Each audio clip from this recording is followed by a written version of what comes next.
Muito bem. As mulheres recebem, em média, 74,5% do rendimento dos homens. A constatação é da Pesquisa Nacional por Amostra de Domicílios 2014, divulgada hoje pelo IBGE. No ano anterior, a proporção atingia 73,5%, ou seja, está subindo, infelizmente. O rendimento médio mensal real, ou seja, descontada a inflação, alcançou R$ 1.987 entre os homens no ano passado, enquanto das mulheres foi R$ 1.480. Na faixa de 15 anos ou mais de idade, entre a população em geral, o rendimento médio mensal ficou em torno de R$ 1.774, superando em 0,8% a média do rendimento apurado em 2013, que foi R$ 1.760.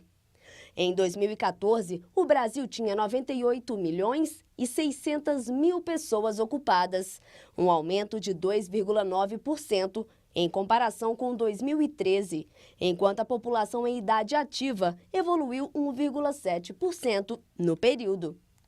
A proporção de pessoas ocupadas entre a população em idade ativa foi de 61,9% no ano passado, mostrando aumento de 61,2% em relação a 2013.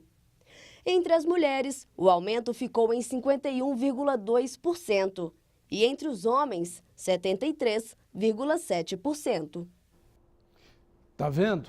E tem alguns inconscientes aí, uns bocós, grandes bocós, que dizem que não há machismo no país, que não há uma prática machista no país. As mulheres ganhando muito menos do que os homens, embora sejam tão ou mais competentes do que os homens. E as crises são boas oportunidades de repensar determinadas práticas, principalmente no que diz respeito à gestão empresarial. O cuidado que a empresa precisa ter para evitar gastos extras vai muito além de análise de planilhas. Nesse momento, a instituição deve olhar para o bem maior que possui, o funcionário. Isto porque um trabalhador descontente pode significar um custo adicional temido nas empresas, as ações trabalhistas.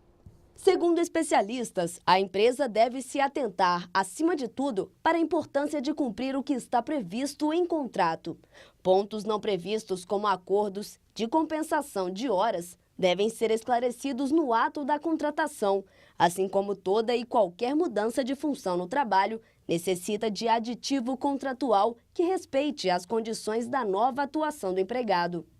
Outro ponto que deve ser sempre levado em consideração pelas empresas é a importância de saber exatamente a que sindicato a categoria de funcionários da instituição está vinculada, já que o desrespeito às convenções trabalhistas podem ocasionar em reclamações trabalhistas fundamentadas e perdas onerosas ao empregador. Vamos conversar sobre o assunto com Michel Coutinho. Ele é advogado especializado em direito do trabalho. Michel, boa noite, prazer em recebê-lo aqui mais uma vez, nessa sexta-feira, né? Olá, Barroso, muito obrigado, boa noite, obrigado por me receber mais uma vez. Ótimo, a sua presença aqui é sempre necessária. Muito necessária obrigado. E importante. E lhe pergunto, as empresas, é um óbvio, né? Obviamente, perguntar o óbvio é difícil, então vamos tentar reelaborar isso. Obviamente, o bem maior da empresa é o empregado. É o empregado que vai permitir o produto ser feito, o negócio ser concluído, o serviço acontecer. É o empregado, já que o patrão até que comanda, mas ele não pega, ele não é pau para toda a obra. E você acha que em um momento de crise desse, saindo do óbvio, as empresas estão descuidando desse bem maior, que é o funcionário, o trabalhador? Barroso, como você muito bem disse, né, o trabalhador é aquele que materializa e que dá corpo ao objeto de uma atividade econômica. E nesses momentos de crise, o empregador ele costuma voltar os olhos para dentro da sua corporação, visando se reinventar, buscando adequar, buscando novas soluções para o seu trabalho. E aí é o momento em que ele tem a possibilidade de verificar certas vulnerabilidades dentro dessa relação de trabalho, por exemplo. E aí é um momento em que ele tem que permitir desenvolver de uma forma muito mais lapidada essa relação de emprego. Então, se porventura verificar certas vulnerabilidades, é o momento certo, sim, de corrigi-las, de estancá-las, justamente com o objetivo não só de se adequar à legislação do trabalho, mas, como a própria matéria nos demonstrou, de prevenir ações trabalhistas mesmo. E você acha que essas empresas têm feito essa lapidação em relação ao trabalhador, ao funcionário?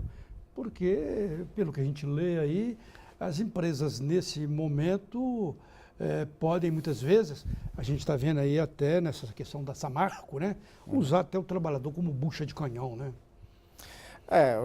Eu costumo não tratar o negócio de uma forma muito generalista, porque você encontra situações diversas em todos os aspectos, né? Então, entre o sim e o não existe um milhão de várias possibilidades, circunstâncias.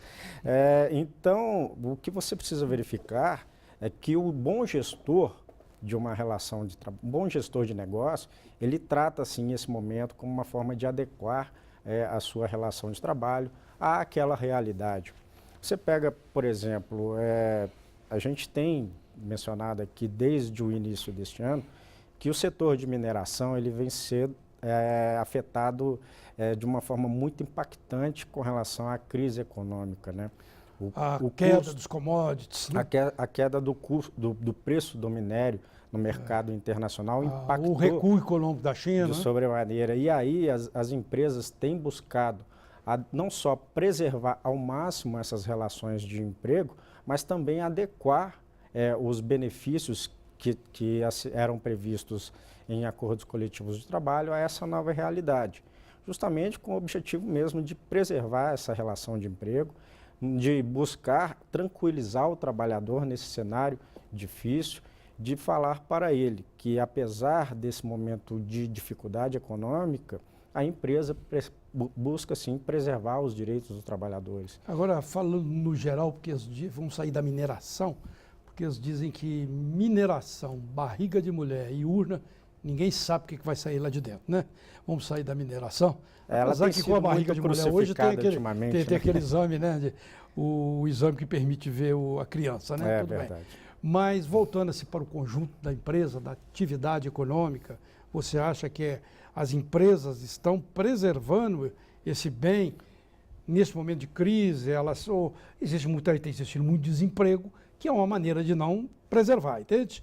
Mas dentro das possibilidades, as empresas estão tentando manter um equilíbrio? A questão do aumento do desemprego, Barroso, ela tem uma relação que é direta com a crise. E ela é um impacto direto no objetivo de se preservar o negócio. Então, de uma forma ou de outra, o gestor, ele tenta a todo momento preservar aquela relação de emprego. Obviamente, chega um momento que pode ser que essa preservação pode implicar na continuidade do negócio. Então, ele vai ter que adaptar essa nova realidade. E isso, infelizmente, é necessário dentro do nosso mercado, dentro da nossa forma como nós tratamos a economia. Então, às vezes, a geração de desemprego, ou seja, ela está relacionada muito mais a uns aspectos de gestão da economia do que continuidade do negócio. Então, não tem essa relação direta entre desemprego e relação empregador e empregado, e sim mais a conjectura econômica. E olhando para o outro lado da ponta, outra ponta da corda, estão aumentando muito as ações trabalhistas neste momento? A questão do aumento de desemprego tem uma relação direta, sim, com o aumento de reclamações trabalhistas. A gente verifica que Desde o início do ano para cá, houve um aumento significativo de reclamações trabalhistas se comparado com o mesmo período do ano passado, né? Então, hoje em Belo Horizonte, por exemplo, nós temos 44 varas do trabalho, salvo engano.